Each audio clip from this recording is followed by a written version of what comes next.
Samantala, usaping ekonomiya at mga inaasahan sa sona ni Pangulong Ferdinand R. Marcos Jr. ang ating pag-uusapan. Kasama si Sir Joey Concepcion, Go Negosyo founder at private sector lead for jobs. Magandang tanghali po.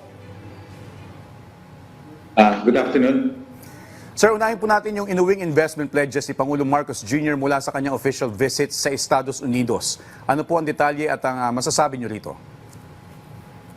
Well, I was with Secretary Chris Roque's event over the weekend, and she was telling me that the president really negotiated well for the Philippines, and what's important really is that we, under the leadership of President Marcos, it's very important for us to create more jobs for our people. No? So, mga negosyantes, all our entrepreneurs, our micro, small, and medium enterprises have to really do much better. And we see that as we support our MSMEs, which is bulk of the business community, if we include them as part of the entire business community, they comprise a huge portion of that sector. No? So we have to really scale them up. The America, in the end, of course, of course, there are a lot of challenges that we face, but I'm certain that as the private sector continues to support this administration, especially helping our MSMEs scale up, then the economy will grow, because economy cannot grow just with big business expanding. No? It doesn't become an inclusive growth. So the focus of Go Negosyo and the Department of Trade and Industry is to really support our MSMEs. No? Sir Joey, patungkol naman po doon sa pagbaba sa 19% na US tariff sa Philippine exports, gaano po ito kahalaga para sa atin at sa ating ekonomiya? Well, yes, it's 19%, no? But it still is good. I mean, we do export a lot. America, exports to us wheat. No? In fact, our company uses a lot of wheat that comes from the United States. No? So, and the quality of the flour that we use for many of the bakeries are critical, no? in that quality. No? So, from my own point of view, the negotiations went, I would say, pretty okay. I mean, it could be better, but I think under these terms, the relationship with U.S. and the Philippines is very important. Yes, sir. At doon po sa nabanggit ni Special Assistant to the President for Economic and Investment Affairs, Secretary Go, na hindi kabilang sa zero tariff ng U.S. exports ng agricultural products, bakit po natin masasabi o ikinikonsiderang sensitive commodities? Well, I didn't catch that. I mean, you were saying that Secretary Go was able to, sorry, can you repeat that? Yes po, na hindi po kabilang sa zero tariff ng US exports yung agricultural products. Patungkol po dito, bakit po natin masasabi o may kukonsiderang sensitive commodities? Well, it's good. In other words, while the US exports wheat to us, which is big, we still can continue to export our various products to the United States. We do many small and medium entrepreneurs export a lot of homemade, like our vinegar, our condiments, and all of that. No, is sold in the Filipino stores, no, the Oriental stores, no, in America. Alright. Pero sa inyo pong perspective bilang private sector lead for jobs, ano po yung inyong pangunahing inaasahan mula sa sona ni Pangulong Marcos Jr. ngayong taon? Well, it's very important for President Marcos. We have to continue to create more opportunities, more jobs for our people. That's very important, the way I see it. And I'm part of the Private Sector Advisory Council for Jobs. Kasama ko dyan si Tessie, si Fred Ayala, etc.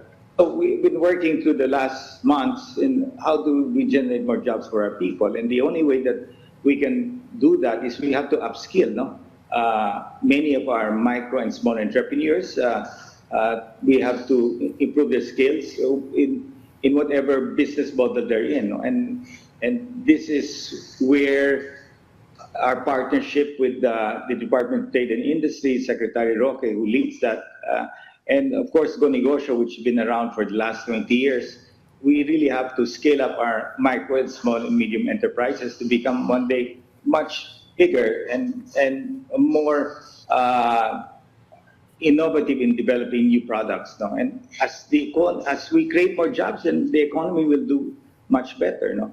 And that's the only key to economic growth is scaling up our people, upskilling them as well, and providing them the opportunities that big business has. No? So big business cannot be the solution to our economy growing. No?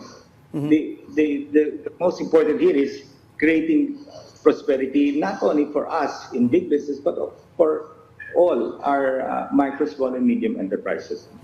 Maliban sir dun sa nabanggit niyo pong paglikha ng mas marami pang trabaho at yung upskilling ng ating mga manggagawa, may partikular po ba kayo nais marinig mula sa Pangulong Marcos Jr. tungkol naman sa pagpapalakas ng partnership ng pamahalaan at pribadong sektor pagdating sa job creation?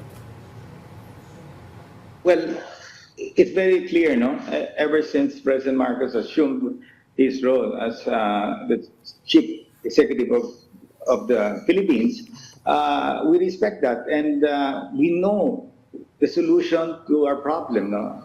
And today, what is good is that we can see the economy becoming more inclusive. And how is that?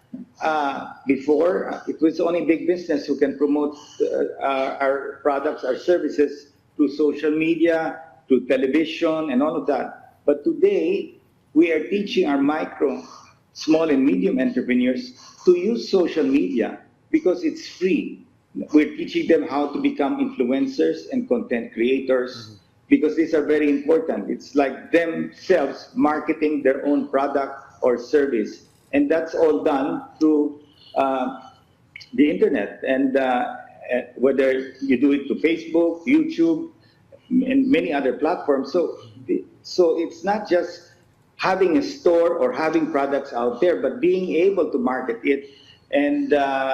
And social media is technically the best avenue, which has created greater democracy for our MSMEs to tell the entire Philippines that I have this product, it's for sale, this is my quality, etc., etc. So this is why many of our events that we do all over the Philippines, together with the Department of Trade and the different regions of the country, we bring mentors, some of them in the 50s and hundreds of mentors who meet entrepreneurs, micro, small, and sit down with them and talk to them, and they ask questions on how they can grow their businesses. No? And this has been going on for the last 20 years. So we intend to support President Marcos really scale up this economy, but it will be inclusive because now MSMEs would play a big role here. All right. Pero sa kasalukuyan economic situation po ng bansa, gaano po kahalaga natutukan ng pamahalaan ng entrepreneurship, access to capital, ease of doing business, o digitalization? Well, an entrepreneur in the end has, that's why we call our program 3Ms. No? What are the 3Ms? You need a mentor, you need access to money, and you need access to market.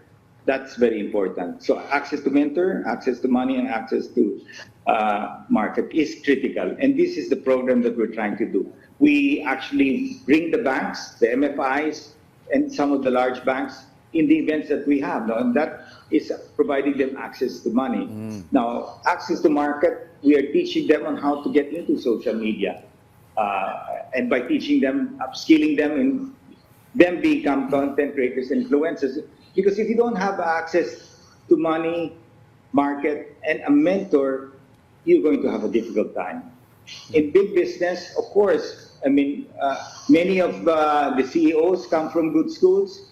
Of course, they have mentors as well. So they have the scale, they have the funds with them because they're much bigger. So this is what we are trying to do. No, a big business can handle their own; they can face all the problems.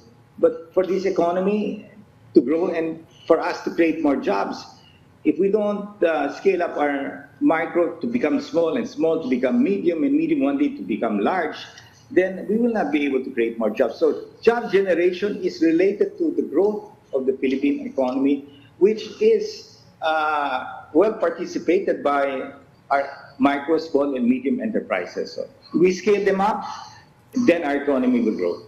All right. Panghuli na lamang po, Sir Joey, para po sa inyo, paano po maaaring gamitin ang SONA ng ating Pangulo bilang plataforma para palakasin pa ang entrepreneurial mindset ng ating mga kababayan? Well, I'm sure the President will share his vision on what he sees in the next year that we have to do. We are actually going to be hosting the ASEAN in the year 2026. No? So that, right now it's Malaysia. They will turn over the ASEAN hosting to us in January next year. So that is going to be a very big event. What we want to do, and I head the ASEAN Business Advisory Council for the private sector, we don't want our Filipinos to say, the ASEAN is just going to cause traffic. No. I believe hosting the ASEAN here will bring a lot of opportunities. And why was ASEAN created? Because it's 10 countries working together. Now, we have our strengths, our weaknesses, and we have, that's why we created the ASEAN Food Security Alliance, whereby all 10 countries have to help each other in scaling up, no? And on the food, the main commodities that each country produces. So I'm very optimistic that as we strengthen ASEAN, we will have scale, and as you have scale, then you will be able to export to other countries as well. No? So I think this will be a very important international event for the Philippines, and we really enjoy that all Filipinos should participate here, and the private sector is going to be quite active during this hosting of ASEAN in the Philippines. Alright, maraming salamat po sa impormasyon at sa inyong oras, Sir Joey Concepcion, Go Negosyo, Founder at Private Sector Lead for Jobs. Magandang tanghali po.